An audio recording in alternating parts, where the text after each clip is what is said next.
Alors, je voudrais tout d'abord remercier Nicole, Axel et Serge de bien vouloir m'accueillir une fois de plus dans Tranche d'un art pour un thème qui sera le suivant ce soir, celui de la chanson engagée, et je vais essayer de définir ce qu'on entend par chanson engagée. Alors, mon propos comprendra trois parties. Tout d'abord, en introduction, j'essaierai de montrer le type d'erreur classique que l'on peut faire lorsque l'on parle de chansons engagées, et puis ensuite il y aura deux thèmes que je vais aborder assez rapidement, bien entendu. Ce sera celui de la chanson politique d'une part et de la chanson révolutionnaire d'autre part. Alors, l'histoire en chanson, entre guillemets, n'est pas écrite par le peuple, mais par des exégètes.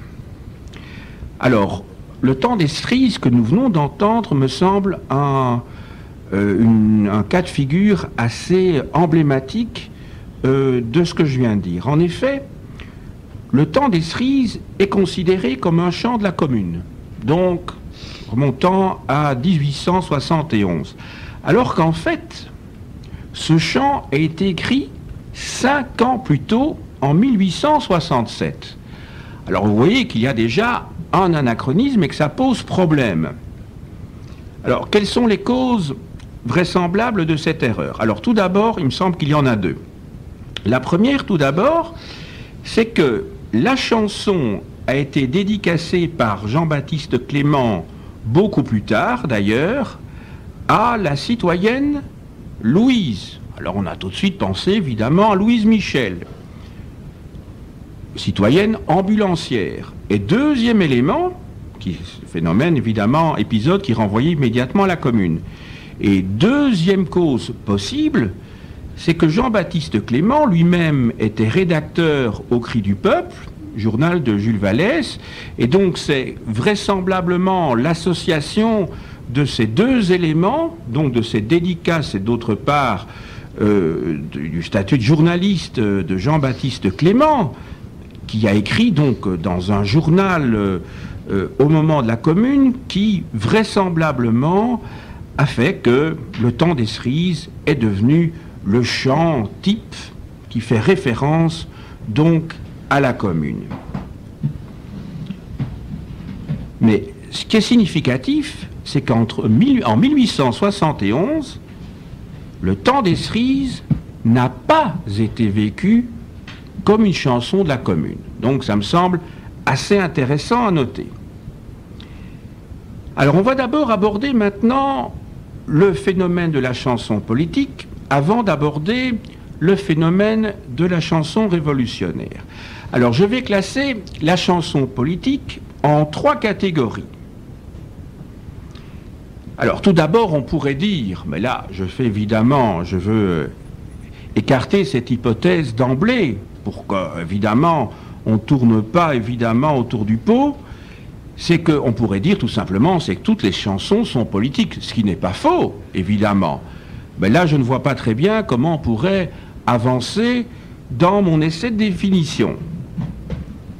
Alors ensuite, on va essayer peut-être d'affiner un petit peu cette définition et de voir ce que l'on pourrait considérer comme une chanson politique. Donc on pourrait considérer qu'une chanson politique peut l'être pour 3 raisons différentes. Tout d'abord parce que son auteur l'a voulu telle, ensuite parce que sa thématique la révèle telle, et enfin, troisième élément, parce que les contemporains l'ont vécu comme tel. Alors je vais reprendre ces 3 types de chansons politiques. Alors premier type donc, celui donc où l'auteur a voulu que la chanson soit telle. C'est le cas, je pense puisque nous sommes quand même dans une émission anarchiste, libertaire, donc le cas de Léo Ferré.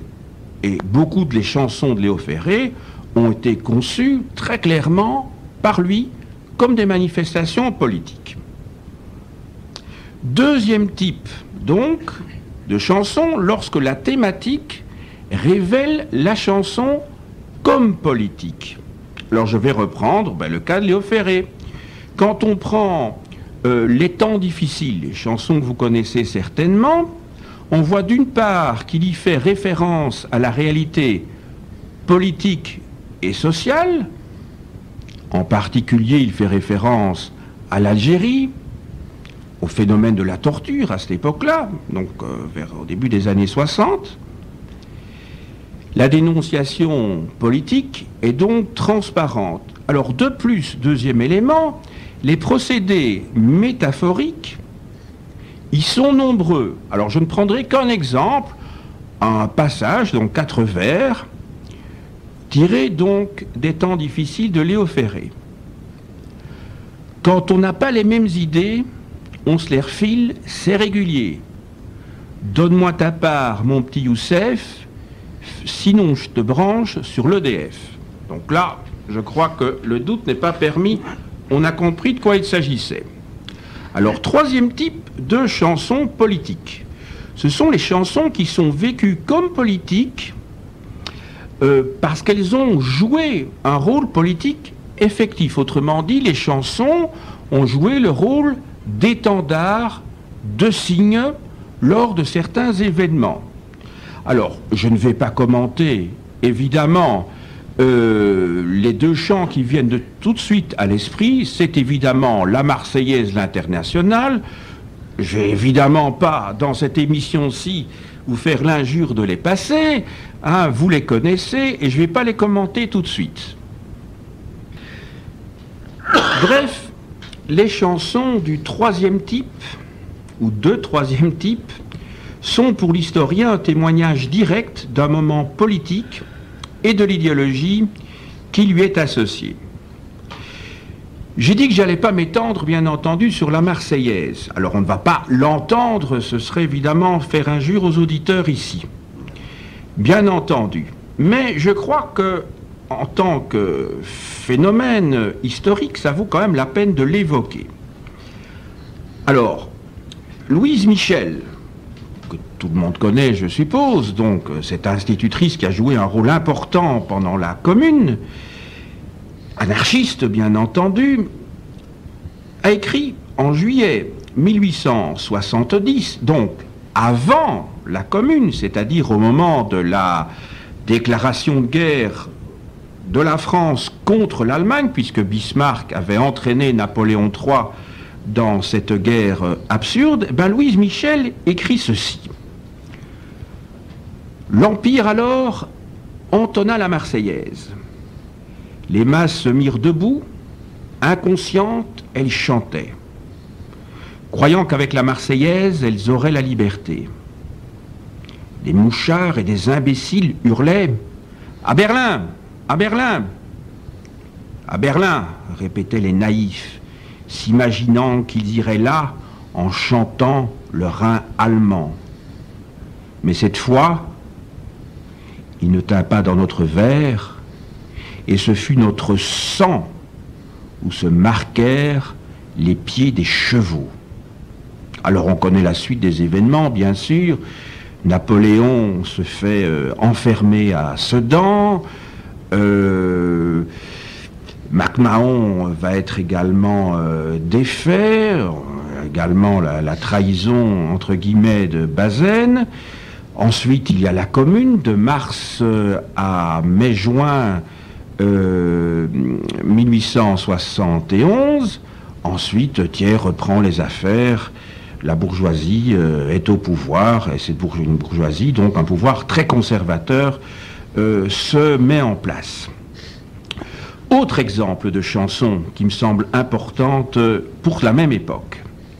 La fameuse chanson Alsace-Lorraine de 1873, qui a pour auteur Villemer et Nazet, où va vraiment s'exprimer toute la haine anti-germanique. Je cite les premiers vers de cette chanson, archi connue. Vous n'aurez pas l'Alsace et la Lorraine, et malgré vous, nous resterons français. Vous avez pu germaniser la plaine, mais notre cœur, vous ne l'aurez jamais. Il faut se dire que cette chanson était un véritable tube à l'époque. Son triomphe a été immense, énorme. Il faut savoir que Villemer et Nazet, les deux auteurs, ont produit plus d'une trentaine de chansons sur le thème de la revanche. Alors je pense également à une autre chanson liée aux mêmes événements, que je me souviens avoir chantée quand j'étais chez les Louveteaux, quand j'avais, je sais pas, 8 ou 9 ans. La honte, oui, mais je suivais l'éducation que mes parents me donnaient à l'époque. Hein. Donc j'étais effectivement chez les Louveteaux catholiques, j'assume mon passé, hein, voilà. Et, voilà, exactement. Et donc, je me souviens avoir chanté les cuirassés de Reichshoffen. Alors, on disait bien Reichshoffen, on ne savait pas du tout ce qu'on chantait, on ne comprenait rien du tout, évidemment. Hein. C'était pas une école où on apprenait l'histoire, c'était les Louveteaux, on chantait ça dans la forêt, hein, pendant nos jeux de piste. Et on prononçait bien Reichshoffen à la française, hein. On aurait dû dire Reichshoffen, bien entendu, mais bon, on ne savait pas du tout de quoi il s'agissait. Mais on chantait à tue-tête, ce genre de choses, donc ça remonte aux années 60. Alors, quelle est la fonction de ces chansons hystériques? Ça me paraît assez évident. Il s'agit de détourner le peuple de ces revendications potentielles et essentielles, qui sont des revendications sociales, bien entendu. Hein, c'est un processus que l'on connaît bien, évidemment. Quand il y a une menace sur le plan social, on essaie de trouver un ennemi extérieur, hein, face auquel que l'on va pouvoir combattre. C'est la fameuse réalisation de l'union sacrée, hein, que l'on trouve à des époques multiples. Hein, je pense en particulier lors de la guerre de 1914-18. Et il faut savoir que les chansons que j'ai pu vous citer tout à l'heure, dont j'ai cité en tout cas les paroles, étaient chantées dans tous les cafés-concerts de l'époque. Alors il faut se dire que les cafés-concerts à l'époque avaient un public très populaire et attiraient beaucoup plus de monde que les music-halls, donc sous la première, troisième République, c'est-à-dire entre 1870 et 1914. Je vous ai dit tout à l'heure qu'on connaîtrait une hystérie à peu près semblable en France entre 14 et 1918. Alors j'en arrive maintenant au deuxième type de chansons engagées. Vous vous souvenez, je vous ai d'abord dans un premier temps parlé de la chanson politique en essayant de distinguer trois catégories. Et maintenant je passe à une catégorie supérieure, si je puis dire, c'est la chanson révolutionnaire. Alors, la chanson que nous venons d'entendre a pour parolier Christian Pacou. Elle a été écrite en 2002 pour le 40e anniversaire de cet incident, c'est plus qu'un incident terrible, donc du 8 février 1962, lorsqu'eut lieu donc à Charonne, justement, ceux qui connaissent Paris voient peut-être de quelle ligne de métro il s'agit, donc ça se situe entre la Nation et la République, sur le boulevard Voltaire.